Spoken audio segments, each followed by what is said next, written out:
ሰላም ጤና ይስጥልን። የተወደዳችሁና የተከበራችሁ የዩቲዩብ ቻናል ቤተሰቦች እንኳን ወደ ቻናላችን በደህና መጣችሁ። ዛሬ ይዤላችሁ የቀረብኩት የኢትዮጵያ ንግድ ባንክ በዛሬው ዕለት ማለትም የቅርብ ጊዜ አፈጻጸምን በተመለከተ አስገራሚ የሆነ መረጃ ነው። ባንኩ ባለፉት 8 ወራት ብቻ ለደንበኞቹ እጅግ ከፍተኛ መጠን ያለውን ብድር ማቅረቡን በዛሬው ዕለት ነው እንግዲህ ይፋ ያደረገው። ዝርዝሩን ታደምጡታላችሁ። በሌላ በኩል በዛሬው ዕለት እጅግ በጣም አስደሳች የሆነን መረጃ ነው ይፋ የተደረገው።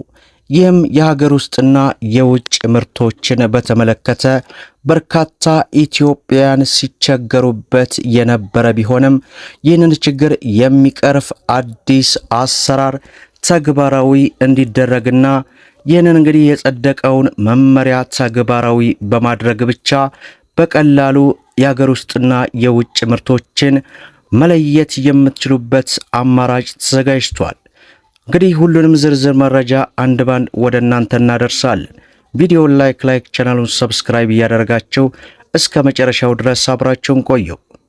በቅድሚያ እንግዲህ የኢትዮጵያ ንግድ ባንክ ፕሬዝዳንት የሆኑት አቶ አቤሴነው በሕዝብ ተወካዮች ምክር ቤት የመንግስት የልማት ድርጅቶች ጉዳዮች ቋሚ ኮሚቴ ፊት ቀርበው የባንኩን የ8 ወራት የሥራ አፈጻጸም ሪፖርት አቅርበዋል። በዚህ ሪፖርት ውስጥ የተካተቱ ቁጥሮችና እውነታዎች በእርግጥም ትኩረትን የሚስቡ ናቸው።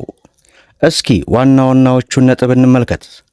ባንኩ ባለፉት 8 ወራት ብቻ አስቡት 264.65 ቢሊዮን ብር ብድር ለደንበኞች ማቅረብ መቻሉ እጅግ ከፍተኛ የሆነ ገንዘብ ነው።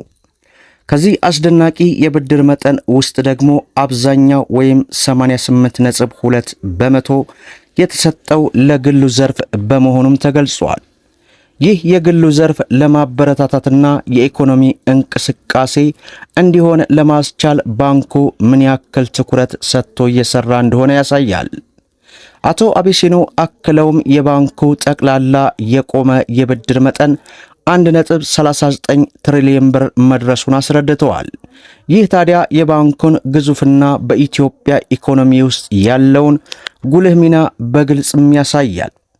ባንኩ የብድርን ከማስፋፋትና የዜጎችን የፋይናንስ ተጠቃሚነት ከማሳደግ አንጻርም እየሰራ መሆኑን ፕሬዝዳንቱ ገልጸዋል።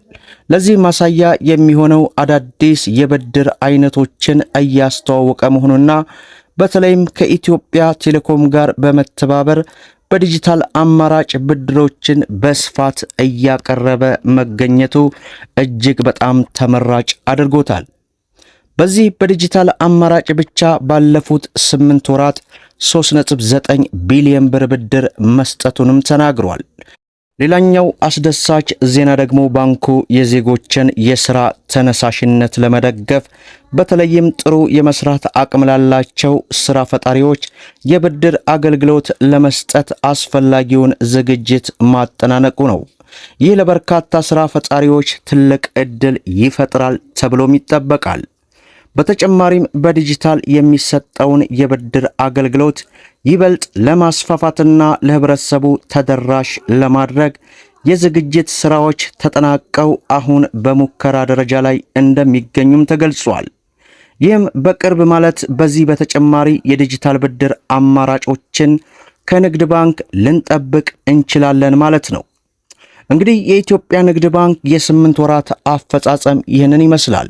ከፍተኛ የብድር አቅርቦት፣ ለግሉ ዘርፍ የተሰጠ ትኩረትን፣ የዲጂታል ብድር መስፋፋትንና ለሥራ ፈጣሪዎች የታሰበው ድጋፍ ዋነኛ ነጥቦች ነበሩ። ባንኩ በአጠቃላይ ምን አዲስ ነገር ይዞ ይመጣ ይሆን? እናንተስ ስለዚህ የባንኩ አፈጻጸም ምን ትላላችሁ? ሐሳብ አስተያየታችሁን በኮመንት መስጫ ላይ አስቀምጡልን እያልን በሌላው መረጃችን ደግሞ በኢትዮጵያ ብሔራዊ ባንክ በኩል የዶላር የምንዛሬ ዋጋ በ3 በመቶ መቀነሱ ተገለጸ። የኢትዮጵያ ብሔራዊ ባንክ ዛሬ ባደረገው 3ኛ ዙር የውጭ ምንዛሬ ጨረታ በአማካኝ 1 የአሜሪካ ዶላር በ131 ብር ከ70 በትናንትናው ዕለት ሲሸጥ እንደነበር መረጃውን ወደ እናንተ አደርሰናል። ይህ ዋጋ ታዲያ ካለፉት ወራት ጋር ሲነጻጸር እጅግ በከፍተኛ ሁኔታ ቅናሽ ማሳየቱ በተለይ የኢትዮጵያ ብር ተዳከመ የሚባለው አሁን የኢትዮጵያ ብር ቦታ አግኝቶ ወደፊት የሚያስነሳ መሆኑ ተገልጿል። በዚህ ጨረታ 12 ባንኮች የተሳተፉ ሲሆን ብሔራዊ ባንክ 50 ሚሊዮን የአሜሪካ ዶላር ለጨረታ አቅርበዋል። ይህም ባንኩ በየ15 ቀኑ በሚያወጣው የውጭ ምንዛሬ ሽያጭ አሰራር መሰረት የተከናወነ መሆኑ ተገልጿል። ካለፉት ወር ጨረታ አንጻር በትናንትናው ዕለት የቀረበው አማካኝ ዋጋም ቅናሽ የታየበት ሲሆን ባለፈው ወር 60 ሚሊዮን ዶላር ለጨረታ ቀርቦ በአማካኝ 136 ብር ለ1 ዶላር ተሽጧል።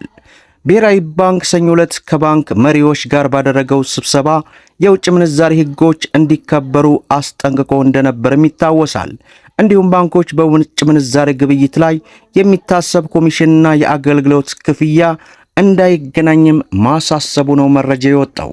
በሌላው መረጃችን ደግሞ እጅግ በጣም አስደሳች የሆነ በተለይ ህብረተሰቡ በኑሮ ዘይቤ ውስጥ በራሱ ገንዘብ ይጠቅመኛል በማለት የሚጎዳውን በመሸመት ለበርካታ ዓመታት ለከፋ ችግር ተዳርጎ እንደነበር ይታወሳል። ታዲያ በዛሬው ዕለት የኢትዮጵያ ደረጃ ቦርድ አዲስ ምልክት ማጽደቁ ነው የተሰማው።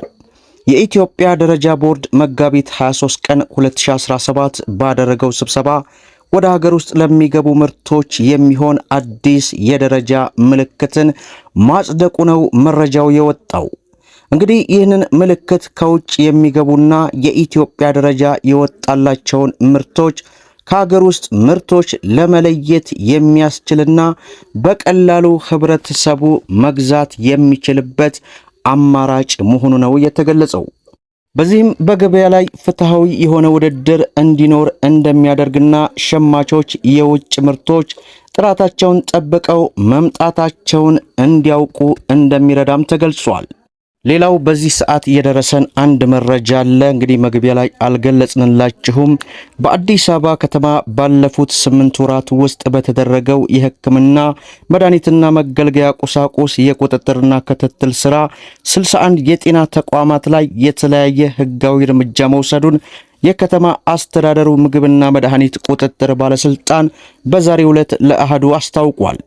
እርምጃ የተወሰደባቸው የግልና የመንግስት ጤና ተቋማት ከመጠን በላይ የህክምና መድኃኒቶችና የህክምና መገልገያ ቁሳቁሶችን በመያዛቸው እንዲሁም ከተሰጣቸው ፍቃድ ውጭ የህክምና አገልግሎት ሲሰጡ በመገኘታቸው መሆኑን በባለስልጣኑ የጤና ተቋማትና ባለሙያ ቁጥጥር ዳይሬክተር ገልገሎ ኦርጂራ ለአሃዱ መናገራቸውን እንግዲህ መረጃውን አሁን የደረሰን መሆኑን በዚሁ አጋጣሚ ወደ እናንተ እናደርሳለን።